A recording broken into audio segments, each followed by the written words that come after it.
Deannach í réalm agus méid insinstíobh níos mó fuaim féin.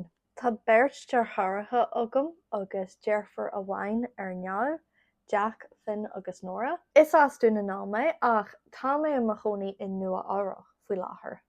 Níor chríochnaí mé an ollscoil rinn mé bliain amháin ag Johnny Stadger ar Cinematic Arts in McGee in Noia ach níor háitin an cuasalam mar sin níor lá mé ará. Tá fáib agam le mo chud ingra tá brunarm faoin chip nail polish ach mar eacan sibh le níl ingra ceart an.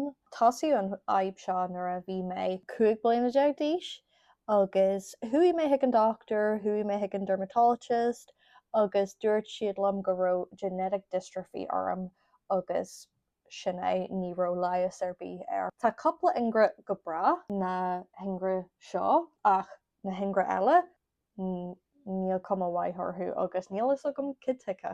Tá beirt wadaí agam madú amháin in Éireann, Snoop, tá sé le mo Gaeilge agus Groot mo wadú America. Bíam ag stracailt le himní agus dúlagar agus ghlacam leis mar gheall air agus cuideann sé go mórlam. Ní doctor mé níl méid máú leiis cuideann sé lomsa. Tá ordóga díreacha orm.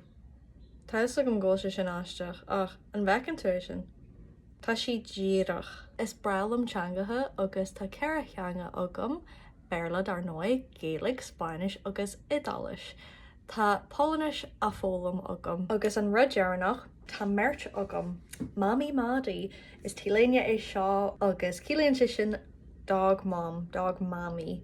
So mas Mami Maddie hu, tá sé ar fáil ar mohiú idirlín gaeilgeamachrí.com. Tá mé raianis, tá súlagam gurhain sibh sultas an an seo. Inis tú rud a bhain random ach fu a tains na trachtainna le do hol.